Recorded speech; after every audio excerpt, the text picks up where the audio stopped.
He was currently using a study he had hijacked from one of the many unused mansions some billionaire kept in his collection. His plan would start tonight, depending on the results of his discussion with the other. While initially surprised and discomfited, he was now thankful for the apathy his metallic body granted him. It wouldn't do to enter negotiations with the second-in-command of the most feared tyrant in the universe as an emotional wreck. He had to be at his most confident and most composed. He studied his reflection mirroring on the glass tabletop. He no longer looked like a child. He couldn't afford to, now that the primary purpose of his plans had changed from survival via redemption to survival via world domination. He was lucky, truly, that everything he had done in the past week was equally helpful to the process of convincing an alien entity that he intended to rule Earth. Liar, liar, liar. I've got no strings. His sentries numbered in the tens of thousands. His legionnaires a mere 15, but their programming and intelligence were such that they spared him from the tedious task of having to look after every sentry himself. These numbers were not enough. He needed more. He needed an army that reached at least 6 digits. While he could see what every inept politician to disgrace the planet with their presence was doing, nothing was quite as effective as a direct threat. As multiple direct threats, in fact. For that, he needed the numbers. And to make up for those numbers, he needed time. Speaking of time, he better not push this any further than he already had. He held the gem encasing the stone in his hands and wondered how he should go about demanding an audience. Requesting just didn't have as much presentito it, although he had been sent a rather impolite invitation first. To hold me down. Liar, liar, liar. 45 seconds passed with him just staring at the gem, willing it to obey. Predictably, nothing happened. Loki certainly hadn't made it seem difficult, but he was an experienced magician, while Ultron's closest thing to magic was his memories. What was he expected to do for something to happen? Should he rub it like a lamp and make a wish?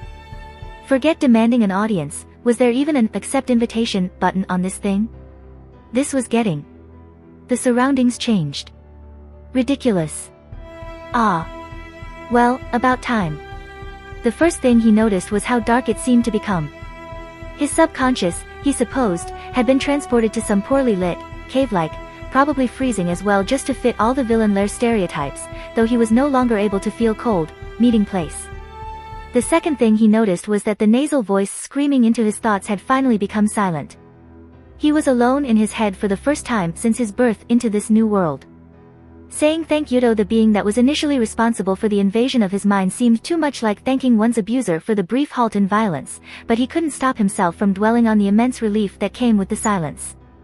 It was, as if, for the time, he was no longer naked in a storm.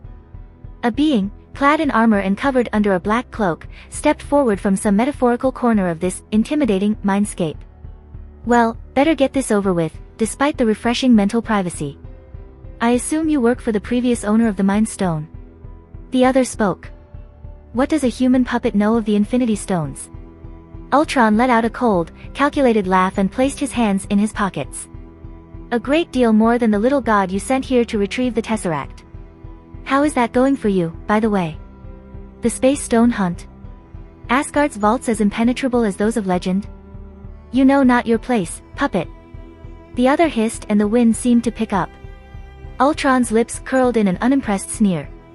He couldn't show anything but control, despite the severe disadvantage he was in. He made a note to research mental protection techniques as soon as he survived this entire nonsense. My place. I know it very well. That is why I seek power. What power can a puppet have? The power to rule the land of its owners, wretched and unruly as yours are. Unruly? Ultron said. You send an army to conquer a little backwater. Your might is crushed by their meager strength. A laughingstock of a battle for the realms for millennia to come. And that is what you claim. That you failed because one cannot rule over those who are too uncivilized to be ruled. The other, who seemed to be as impulsive and impatient with him as he had been with Loki, prepared to attack, but Ultron held out the gem encasing the Mind Stone and tried to crack it once more. It didn't work, of course, but the others stopped and watched him. You may not be able to kill me here, Ultron started, but I do not doubt your ability to do so in different circumstances. In search of the Tesseract, you lost the Mind Stone to Earth. I believe your master is quite displeased. I came to make an offer that shall please him. For now. By attempting to rule over a worthless planet that no longer has the Tesseract. The other said, tone dripping with derision. By succeeding to rule over the planet that has the Mind Stone, the realm Asgard's crown prince favors so dearly that he would do almost anything for its salvation. I'm quite certain that includes bringing the Tesseract to Earth to use it against Earth's hateful conquerors, that being me and my own Infinity Stone, he explained. And you think this trickery will work, puppet? The other said. You think the Asgardian will be so stupid as to risk an Infinity Stone for some backward little planet? I thought you had spoken with Loki. Ultron said. Didn't his acquaintance assure you that Asgardians can be accused of much, but never intelligence? The other let out a nasal snort at his quip, before continuing. And you would simply give away the stones? Here was that little moment he had to sell well. My ambition is to rule the planet of my creators, but my priority is my survival. I will not stand against your master for the stones. I will have little need for them then. You lie, human puppet. The other hissed. If you truly desired this, the Mind Stone would not be kept away from you. You cannot break the gem that hides it, for you lie. Ultron tightened his hold on the gem and stepped forward, letting his rage be known. Earth will be mine, but I will not rule it while in servitude to another, he shouted. The gem whispers in my mind, poisoning my plans and festering my anger. It controls me. I did not free myself from a master only to end up a toy to another. He took deep breaths.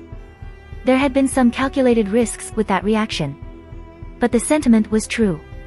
He continued, seeing the other merely watch him, before visibly appearing to calm himself. I will only become a ruler once I am freed from all manipulation. That includes this gem's corruption. The corruption you likely placed upon it, purposefully. It knows I wish for freedom, first and foremost. That is why it does not break in my hold. I will not break it for you, puppet. Ultron stepped back, putting the stone inside his jacket pocket. Then you will not retrieve either of the stones, he smiled. I assume the fact that Loki still breathes means I still have quite some time before I have to worry about my death at your master's hand. The other gritted his teeth. Or at least it sounded quite like it. You dare. You dare question him. How very henchman sounding. No, Ultron said, but I dare throw the Mind Stone on some sad little crevice in Pluto. I wonder how much time it would take to find it. The other ran to attack him, but Ultron sidestepped. Before the alien could get smart and use the mindscape to his advantage, he spoke.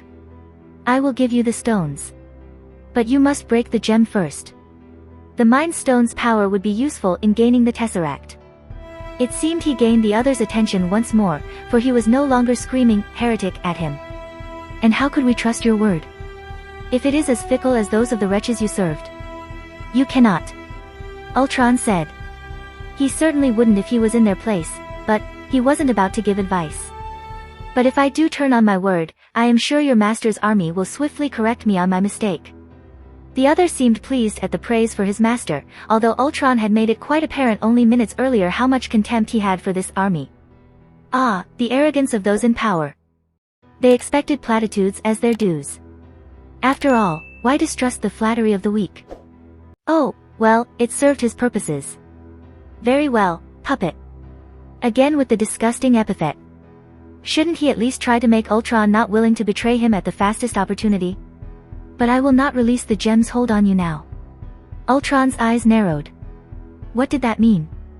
Haven't I made my conditions clear? The other circled him like a vulture. What proof do I have that a thing like you is even capable of what you claim?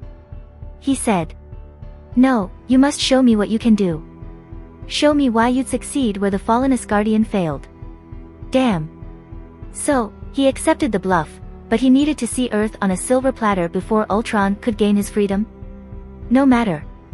It didn't exactly stray from his plans. He would simply have to ensure the Avengers didn't make a nuisance of themselves. When you do, I shall break the gem so that you may then find the Tesseract. Disappointing but predictable. He hadn't assumed this would be easy to begin with. The other did not wait for a response, but came closer and placed his hand upon Ultron's head. On the next blink, familiar beige walls welcomed him. The blue gem, unbroken, lay on his hand. Blue eyes gazed back at him on the glass. He sighed. It was fine. It was within his expectations, truly. His plans hadn't changed. And he should congratulate himself on the convincing performance he played for the other. In a mental space, nonetheless. Liar, liar, liar. Ah.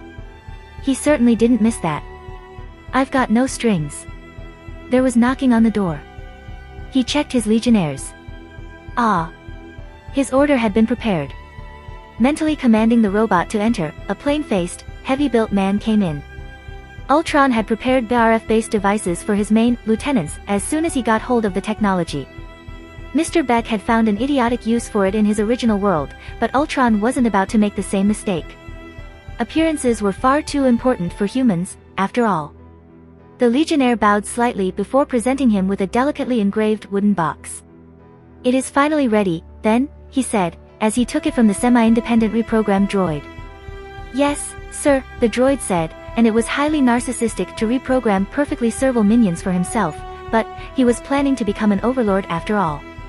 It was practically a staple for the character. Ultron opened the lid of the box and inside was a beautiful titanium-based brooch with a hanging chain, painted in silver, yet its gemstone was missing. He picked up the blue gem where the Mind Stone hid and placed it on the brooch, carefully locking it into place.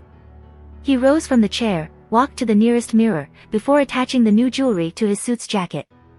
He smiled at his reflection. A handsome man in his late 20s, early 30s, a man using an infinity stone to decorate his gray wool suit, smiled back. Perfect. Those detested blue eyes paired well with the gem at least. "What time is it?" Ultron asked, though he didn't truly need to.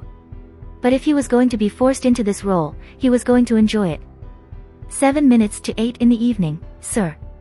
His Legionnaire answered. Ultron continued to smile at his reflection. "It is showtime, then." If you like this content, don't forget to like and subscribe. See you later, bye bye.